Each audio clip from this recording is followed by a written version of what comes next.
Does she love me? Positively. Do I love her? Absolutely. Positively, absolutely. And how?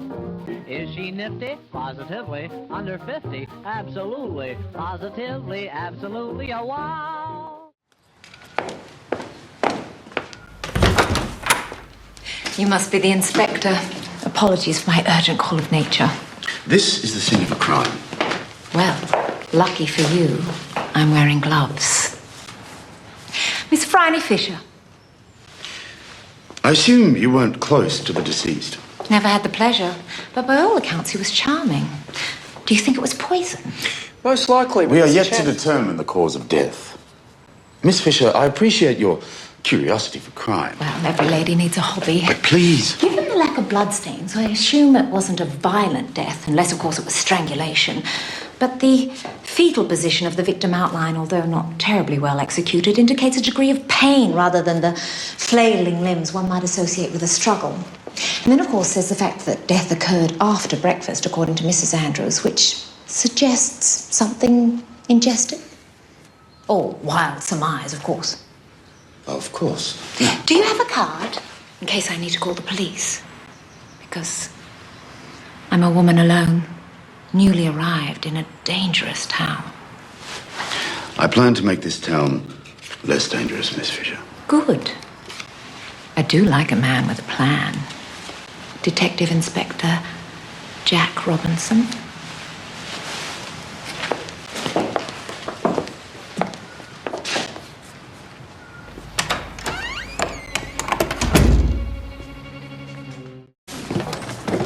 I wish I could change the laws for you, Miss Fisher. You can't? Fine. I'll just have to find a way around them. Good day, Inspector.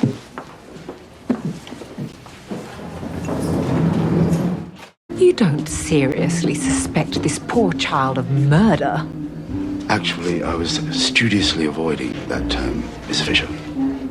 If you find yourself in legal trouble, I know a clever woman who might help. Miss Fisher needs you down at the Turkish bars in Little Lonsdale. I hope she's comfortable. She could be waiting a long time.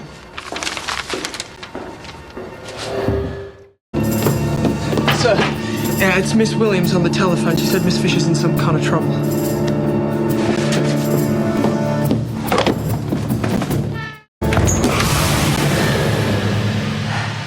Glad you could make it, Inspector. I'm a little more steamed up than I wanted to be. Always wondered what went on in a Turkish bathhouse. Inspector Robinson and Constable Collins, what a lovely surprise. Your handbag, Miss Fisher. And when you're fully hydrated, I'd like a private word. Thank you. But feel free amongst my private friends. We're celebrating. 5 minutes after your timely escape from the Turkish bath palace, the steam room exploded in a ball of flames due to a backup in the pipes, resulting in an inferno attended by every fire truck in the metropolitan area. Luckily, there were no fatalities. One less bordello? This is not a game, Miss Fisher. Of course not. Now raise a glass to my new business. What kind of business? To my oldest friend's newest enterprise, the Honourable Miss Fisher, Lady Detective. I do like the sound of that.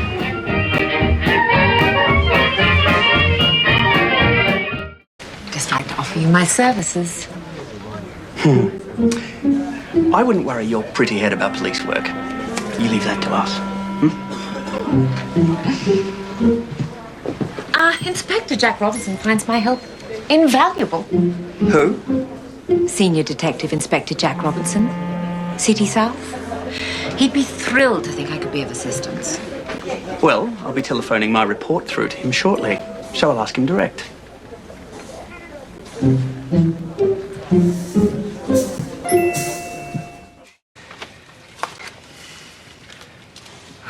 Constable Collins, how lovely. Tell the inspector I'll be right with him. The inspector's not here, miss. But he thought it important enough to send you. Only to tell you, in his words, to stay in your compartment, to please resist the temptation to interfere, and to not bandy about his name for your own convenience. Well, you can assure the inspector that none of this is very convenient. Constable Collins, I hope you're not allowing civilians to tamper with a murder victim. Hello, Inspector. How was your journey? As uneventful as yours will be. Back to your compartment. Thank you, Miss Fisher.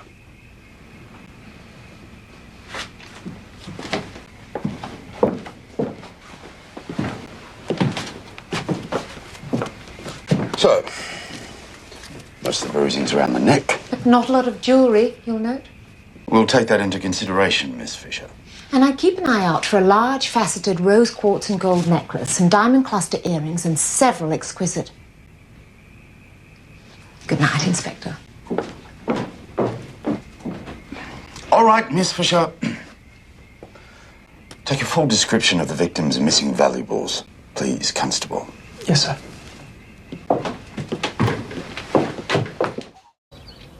Mr. Cotton was just helping me with my windows. You'll have to manage your own windows, Miss Fisher. I need to ask Mr. Cotton a few questions. What about? Just routine. Take my compartment. I was just leaving.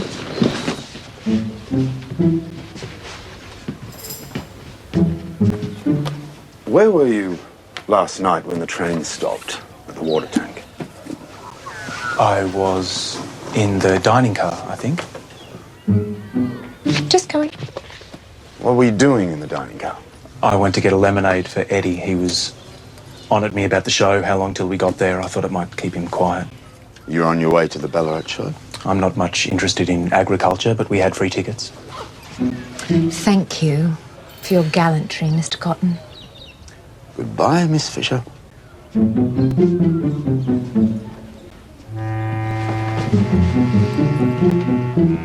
Ask him about his altercation with Mrs. Henderson.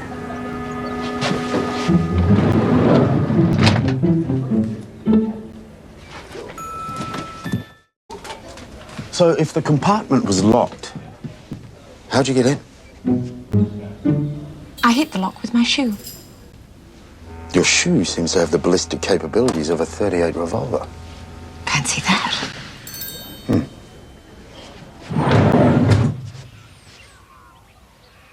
So you're letting me in? It's either that or watch you hound me through the door. So the murderer was either one of the passengers or boarded the train at the water stop. Then broke in here and managed to knock out the daughter, possibly the mother too, with neither of them making much protest. Not that I could hear. I assume this window was closed when you found the victim's daughter. A perfect match for Mrs. Henderson's afternoon frock.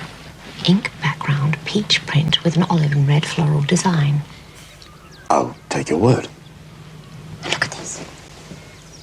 Even I noticed the body wore red shoes. Crimson patent leather. I think we've established her exit route, conscious or unconscious. Inspector, I'm sorry to interrupt, but could I please have a word outside? I was just giving the inspector my account of finding the victim and my client. Client? Miss Henderson's asked me to look into the case.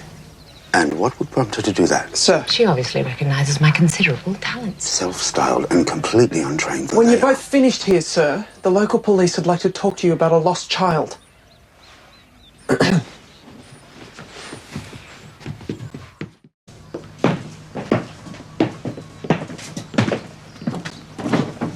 Well, that's one problem less. Isn't she glorious, Inspector? You ready, ladies? What on earth?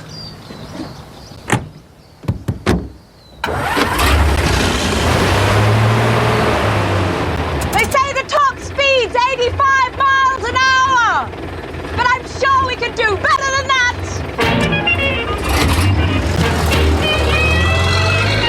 Constable, is it possible Miss Fisher has just kidnapped the victim's daughter and one of our suspects? It is now, sir. Inspector Robinson is here, Miss Fisher. Inspector, to what do I owe the pleasure? I've had a word to welfare. They've agreed to let you foster Jane. Good. But you're not convinced. You do know it's not easy, looking after a kid who's been through the ringer. Nothing that matters is easy. And it could be far worse. It could be a babe in arms. Can I offer you a drink? Perhaps just the one.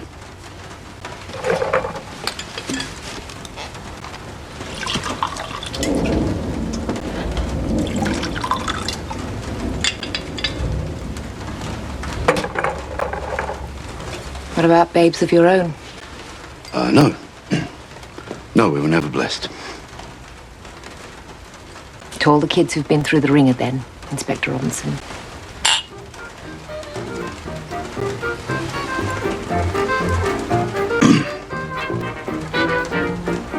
You might as well call me Jack. Everyone else does. Very well, Jack. And you may call me Phryne, although hardly anyone else does.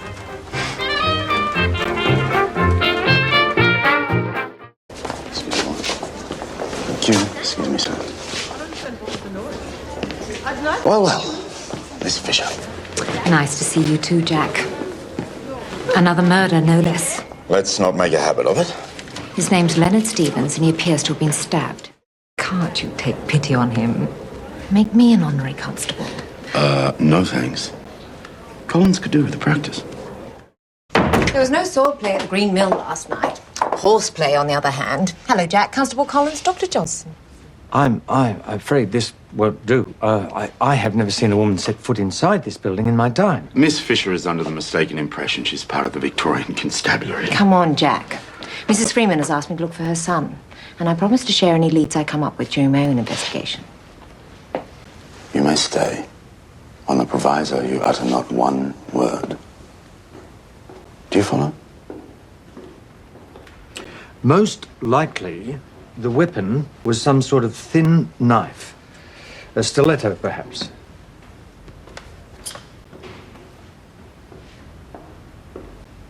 Or a hatpin? That looks like it. Corner of Highbury Road. And I believe that's Miss Fisher.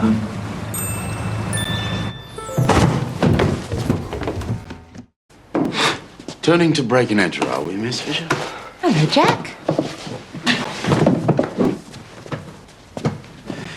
Actually, I don't think I broke anything. The window was already open.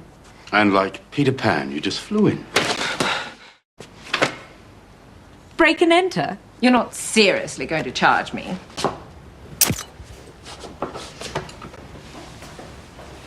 Miss Fisher, please.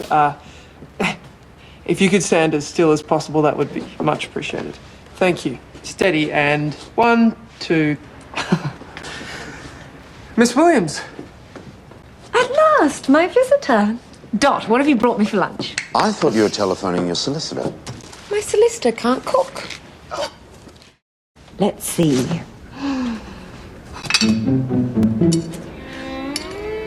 Try this gratin, Jack. You're not taking the situation seriously. I haven't taken anything seriously since 1918.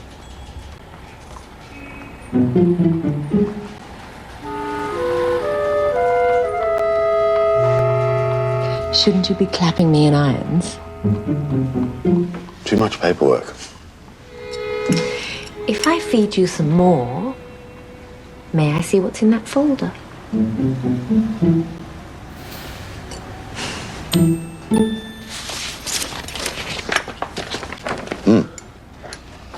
Did you know Charles was a homosexual? Well, I do enjoy having some effect on a man, and my powder was clearly wasted on Charles. See? He's made modifications here and here.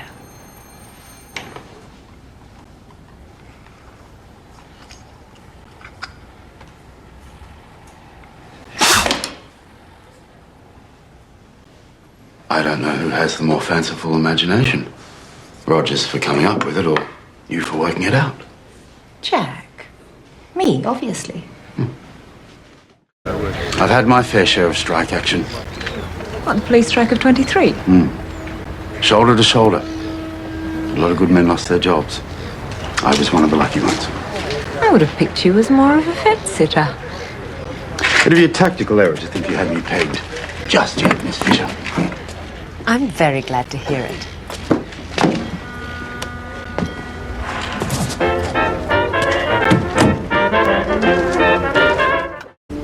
Do you have a personal interest in this case, Miss Fisher?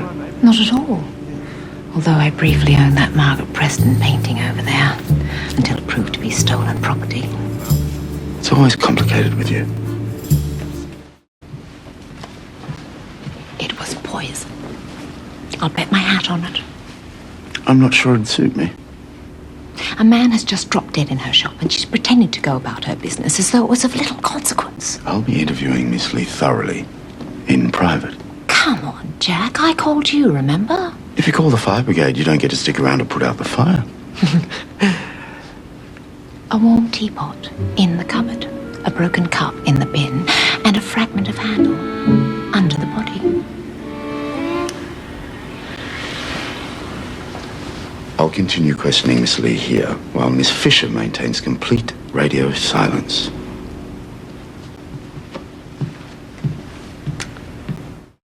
What evidence do you have that it was me who broke into the bookshop? And Hispano Suiza parked outside at the time. If a tree falls in a forest... You're very likely somewhere close by wielding the axe. Well, I didn't break the window. That was done by a man in a black trench coat with a hat. The same man who attacked me when I tried to stop him stealing a book. He attacked you? Well, I disturbed him, and he ran off with the book. I gave chase, and he took a shot at me. So I did the only thing I could in the circumstances. You called for help? I stabbed him in the shoulder. Did you at least get a good look at this fellow? No. He escaped into the night. Well, this autopsy report is just as mysterious. Looks like blood. Yes. I think we should handle this book with the greatest respect. You didn't see that.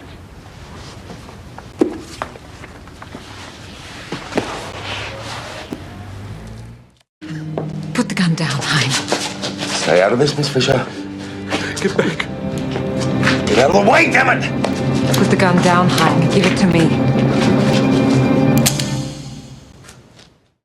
That's a damn stupid thing to do. I knew there were no bullets left. I'll telephone an ambulance.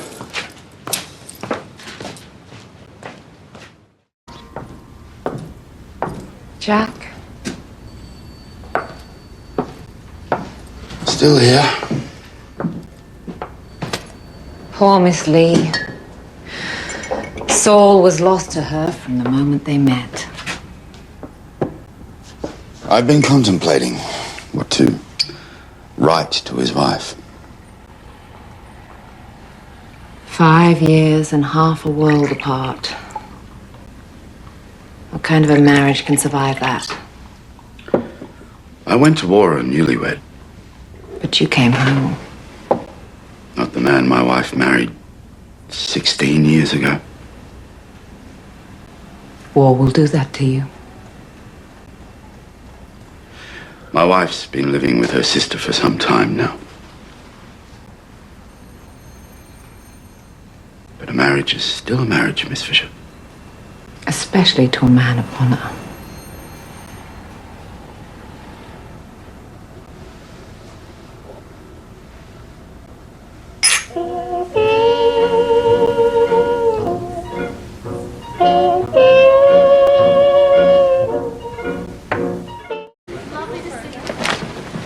Sorry I'm late. Constable Collins asked me to send his apologies. His football game ended in a brawl. He ended up arresting half the opposing team. I didn't pick you as a Gilbert and Sullivan fan, Inspector.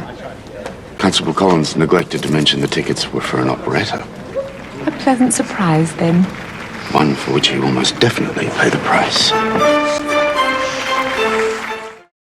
Thank you once again for the theatre tickets. It seems we won't be seeing the second act. It's a murder, Jack. Surely you don't expect me to just walk out. One can only hope. I need to look after the interests of my client.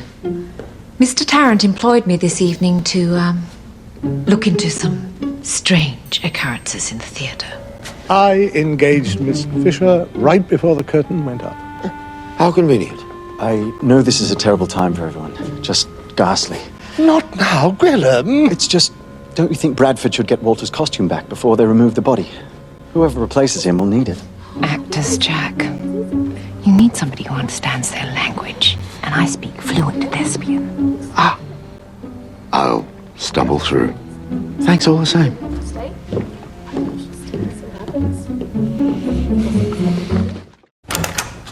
I wonder when you'd be back. Did you miss me? I never get a chance to miss you. It feels as if you're in my office every second day. To what do I owe the pleasure? A development in our case. Our case? I expect the actors let slip about the ghost. They did. Don't tell me you suspect the ghost. Might be a little difficult to clap an apparition in iron. I was thinking more about whoever faked the apparition's appearance. And given that it's a woman... You suspect Miss Esperance? Do me a favour, Miss Fisher. With pleasure.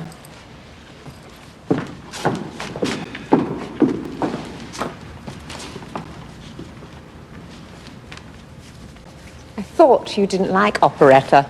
I didn't, but I do now. You just follow along as best you can. Where's my mark? Right here. Mistress Rose. Master Robin. Do you smell hyacinths? See, that's not...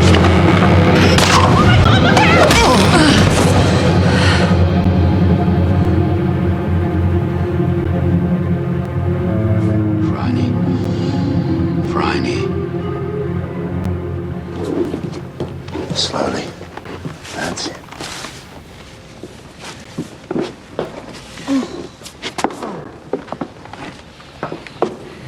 Gwillem? You were very lucky, my dear. I'm afraid, Gwillem, not quite so.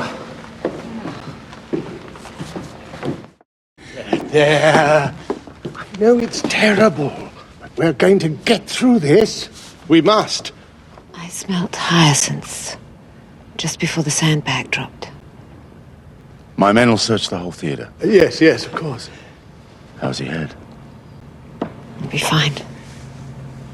I just need a moment.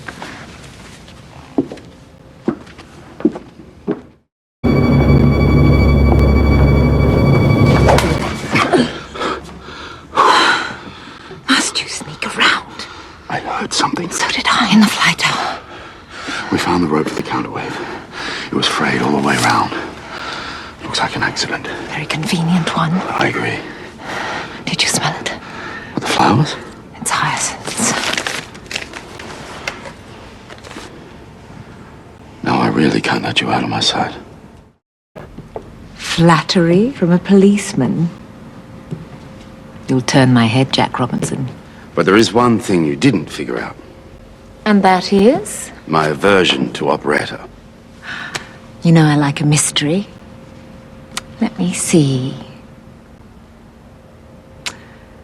A bad experience on the stage. Pirates of Penzance. The reviewer thought my performance as the Major General was underwhelming. Why don't you let me judge for myself? I can't remember a word of it. Oh, what rot. Once you learn one of those patter songs, it's in there for good. I'm more of a Shakespeare man.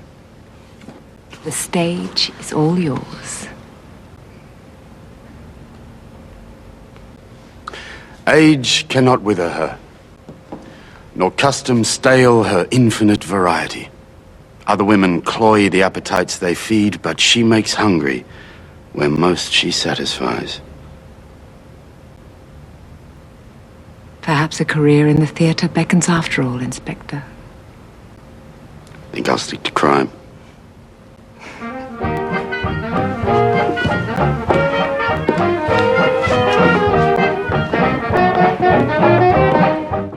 Drove on the wrong side of the road. Got a lot of crime out there today. Ah, Miss Fisher.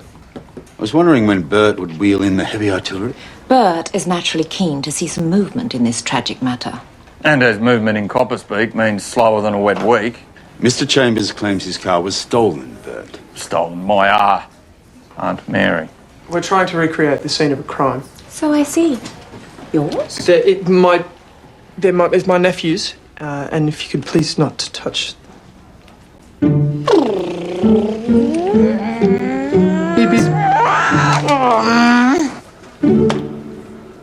Looks like the driver's had a few too many sherries.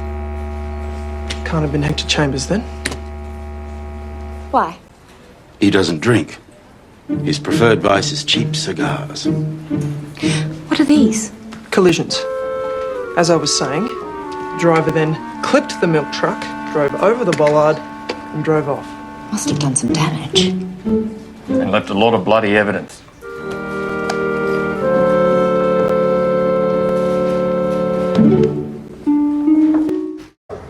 Can't be much further. Engine would have seized up. Just what we need. An amateur detective on the job. With us professionals.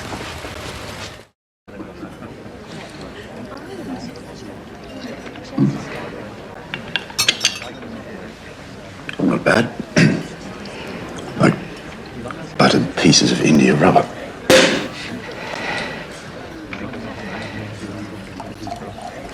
The room is full of police. You couldn't be more safe. I don't feel I have your full attention, Miss Fisher.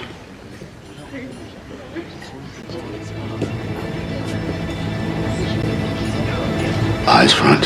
Phryne. Phryne.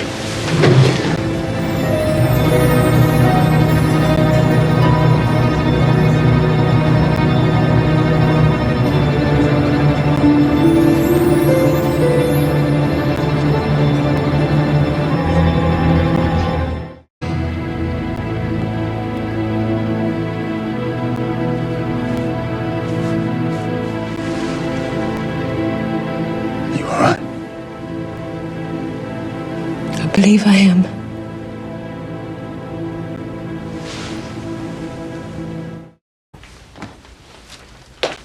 This is certainly a well-travelled work of art. A little like me.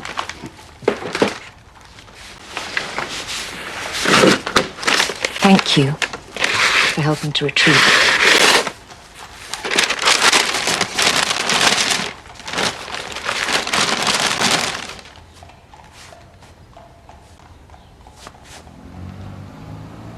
You're blushing. I'm a grown man, Miss Fisher. I'm not likely to blush at the sight of little bare flesh. That's what surprises me, Detective Inspector.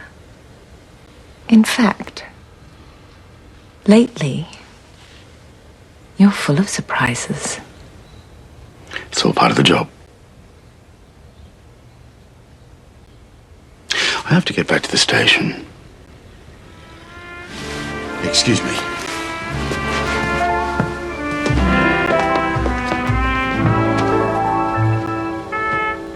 Good night, then. Good night.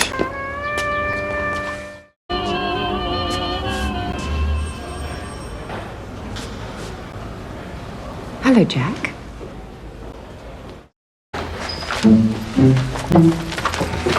Now tell me, Jack, does that new furrow in your brow have anything to do with kissing me the other night? I didn't kiss you. I was trying to protect you. All in the line of duty. You were looking a gunman in the eye and I had to distract you. I'm sorry if you think I took a liberty. Jack, you kissed me. Let's call a spade a spade. You kissed me back. And I'm not here to apologize. Then why are you here? I need a favor for Miss Charlesworth. I've already asked her to wait. I promise I won't touch anything.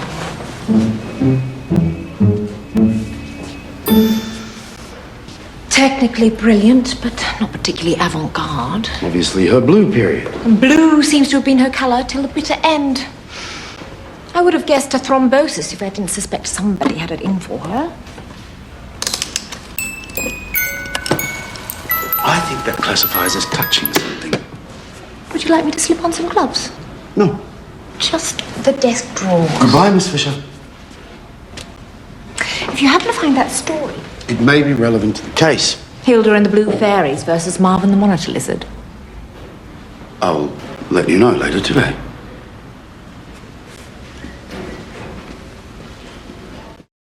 I heard Miss Lavender taught you at school. What kind of woman was she? Cold as a halibut on ice. Are you wooing me for information, Inspector?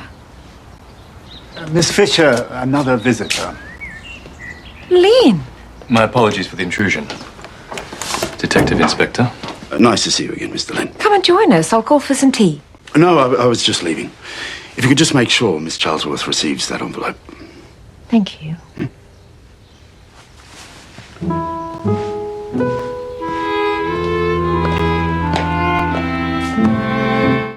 Did you notice the cyanotypes on the walls? Those blue photographs in the office? Of course I did. Made from a solution of ferrocyanide. Damn, how could you know that? Could that be our cyanide compound used to kill Miss Lavender? Not sure. Who was the photographer? Georgina Charlesworth. You'd find out anyway, and it doesn't mean she did it. Miss Fisher, I apologize. I think I misunderstood. I thought it was Mr. Lynn who was joining you for supper tonight. Never mind, Mr. Butler. Perhaps a little more light on the situation, but I'm sure the Inspector and I will cope. Mr. Chun looks well. We crossed paths as he departed. I hope you like Chinese food.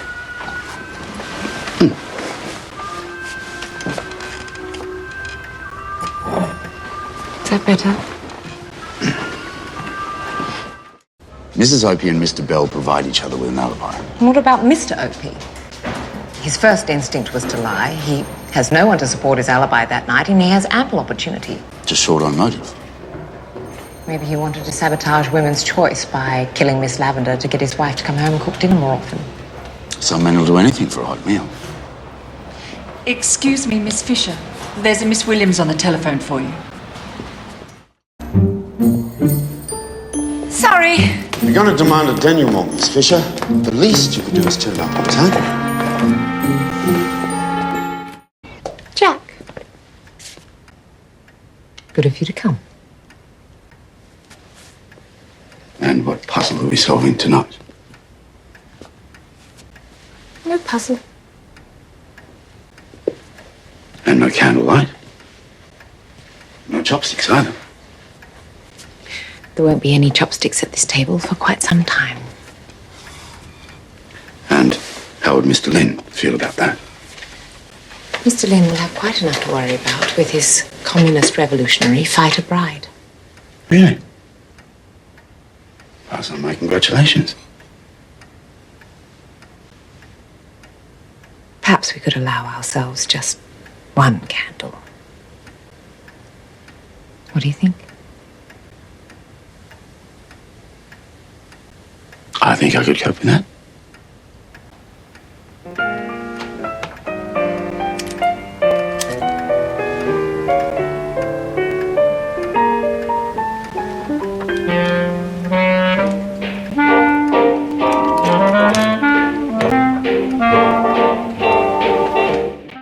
Thank you, Marie.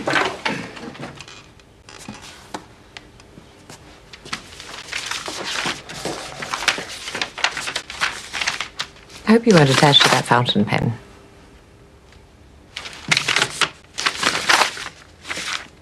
I don't know if anything was bothering Kitty.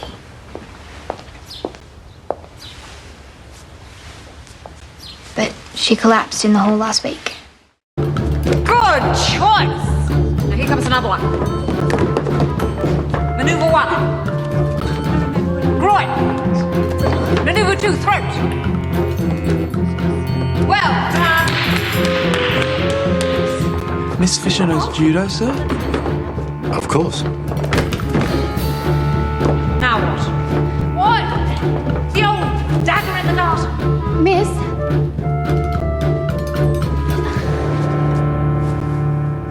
I hope you're not concealing a dangerous weapon under that skirt.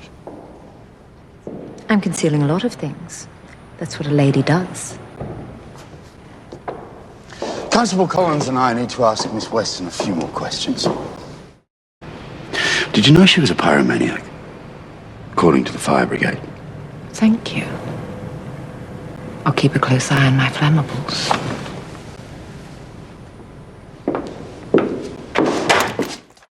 Well, my school of social graces was a complete disaster. There are enough foxtrotting young ladies in this town. You taught them to demand justice instead. And no doubt they'll all become firebrands in their own right and try to change the world. God help us. Oh. Jenny's adoption papers. A little the worse for wear. Thank you. But Jane's mother will always be her mother. And what will you be? A guardian angel? Much more my style.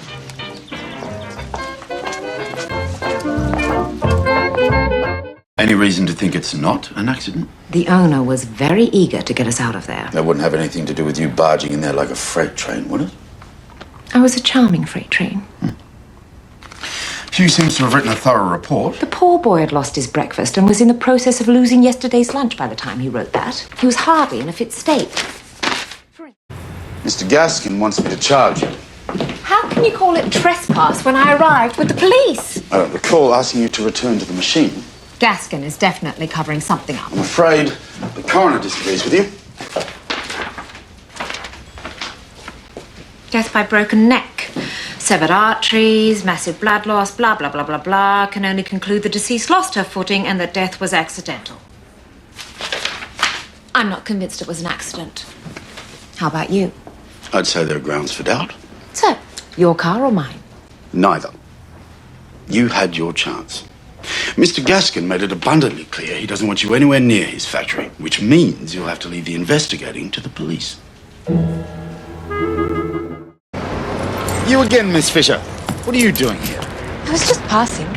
I see the threat of a trespass charge hasn't discouraged you. If I were easily discouraged, you would have frightened me off on our first crime scene. Our first crime scene? Correct me if I'm wrong, but you agreed to leave this one to the police. You're never wrong, Inspector. Just a little behind the times. Roderick Gaskin won't be pursuing this complaint. If you're good, I'll keep you informed. Give my regards to the tea lady.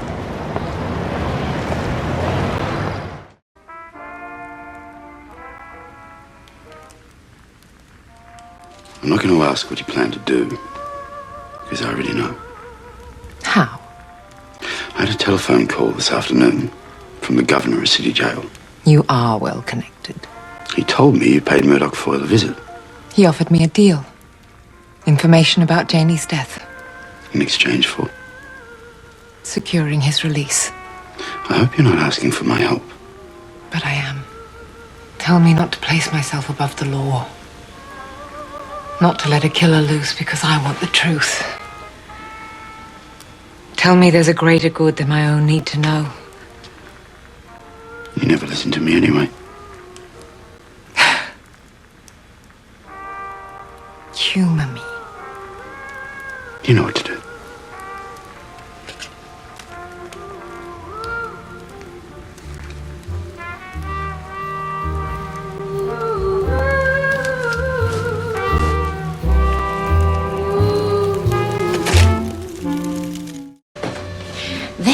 There's Doreen, proud owner of the python in question. She imagines a romance with a magician that doesn't appear to be reciprocal. So, it was a jealous rage? Then there's the boss, Mr. Jones. He and Miss Christopher argued when she threatened to leave the carnival. All very interesting. Let me know when you narrow it down. I'd like to see Miss Parks. To what purpose? To check that her basic visitation rights are being respected. I'm a workmate after all.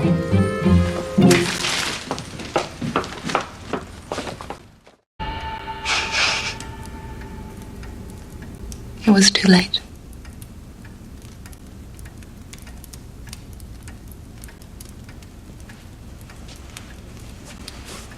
You were just a child.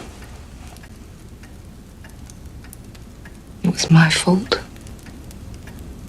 No. No, I can't agree. I dismiss the charges. You can't. I lost her, Jack.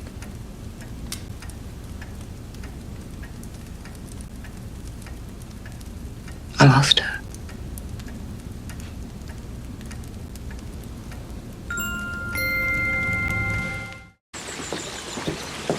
Inspector's coming, miss. You made it here in alarmingly good time. I know a shortcut. Where was she found? Floating in the middle of the swimming pool. I walked this way about 9 o'clock for the roses, but I saw nothing suspicious then. Who pulled her out of the water? My son, Guy. It was after 10 o'clock. I had a mad hope she might still be alive.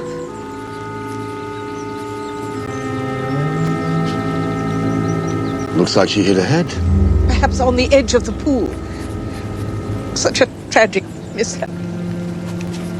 Come on. Well, come on. What's your theory? Take a look around her collar. This girl didn't drown. She was strangled. Your invitation to Guy and Isabel's party. As my partner. Oh, Miss Fisher, I really don't think You still have a murder case to solve, and what better way to gather information than to mingle with the crowd? Besides, I need you to remind me not to be afraid of shadows.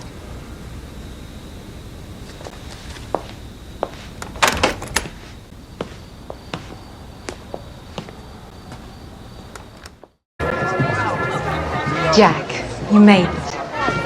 Cleopatra, Queen of the Nile. Very good. I assume Hugh told you about our interview with Mrs. Truebody. He did. Good. I can fill you in on the rest. But first, you need a costume. How can you protest when you have no idea what it is I have in mind? Because 9 times out of 10, what you have in mind gives me grief. There's nothing wrong with the way I'm dressed. I'm perfectly disguised as a police detective. You won't detect much in a crowd this fast in a blue-wool suit and tie. I kept this aside for you. A passable Mark Antony, if we pilfer that sword on display in the billiard room. So I'm to be the triple pillar of the world transformed into a strumpet's fool. You've been at least a single pillar for far too long. No one will know who you are. Except you. Come on, Jack. Just one gaudy night. If you really want a Roman soldier, then I'll take it from here.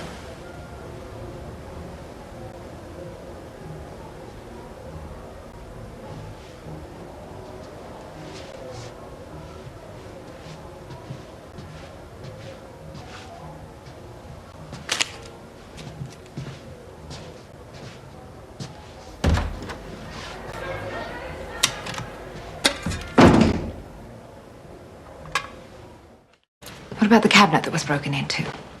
I need to look around. No, you don't. Yes, I do. No, you don't. You're too involved with this case. You need to go home and get some sleep. Make sure she does, Miss Williams. Come on, miss.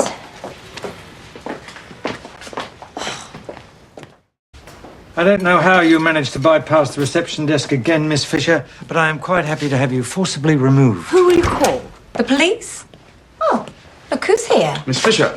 Hello, Jack. I tried to take a nap, but wild horses couldn't wake me. And I have explained to Miss Fisher that she has no right to be here. In that case, I deem Miss Fisher my honorary constable. I've taken a closer look at the cuts around the nostrils. They seem to have been made by some kind of an instrument. What kind of instrument? May I say something? No. It's hard to say at this stage, but it wasn't a conventional knife. But I came across some new evidence. How? After you left, it was stuck in the side door. According to Dr. Mack, it's an Egyptian... What it is? It's an embalming tool for removing vital organs. Like the brain. Well, we don't examine the brain unless we have good reason. How about to check if it's missing? Crack open Albert Monkton's skull, please, Mr. Johnson. We'll wait. Paul can have me if he lets Jane go. You can't go and offer yourself. Rhodes is the last one on Fall's list, and he has the ring. I need to go back there. I won't let you. You're under arrest. What? For your own safety. Don't be absurd. You have no grounds for holding me. That's it. You're officially charged with assaulting a police officer and withholding evidence. Constable, remove Miss Fisher's gun from a handbag and escort her to the lockup. I'm sorry, miss. I'm sorry, miss. I'm sorry, miss. I'm sorry, miss. I'm sorry, miss. I came willingly to find out what happened to my sister and to rescue Jane and Jack. I didn't come for you. I only tried to lead the way. You led the way to hell. Please! No, you're not headed for eternal life. You're going back to jail so you can hang.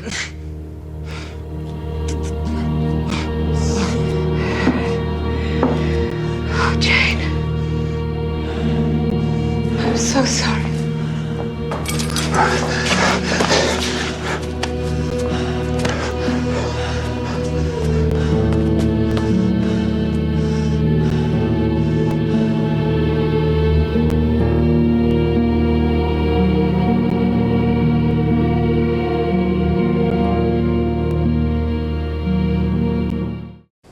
Aunt Prudence has organised for my sister to be buried in the family plot. Janie died instead of me. So you owe it to her to keep living to the hilt. Not that I noticed you wasting a moment. Excuse me.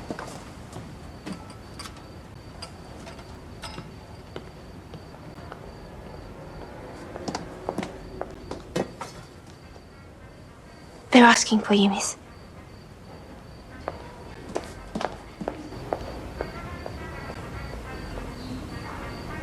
My birthday party. Summer solstice. Help me to celebrate.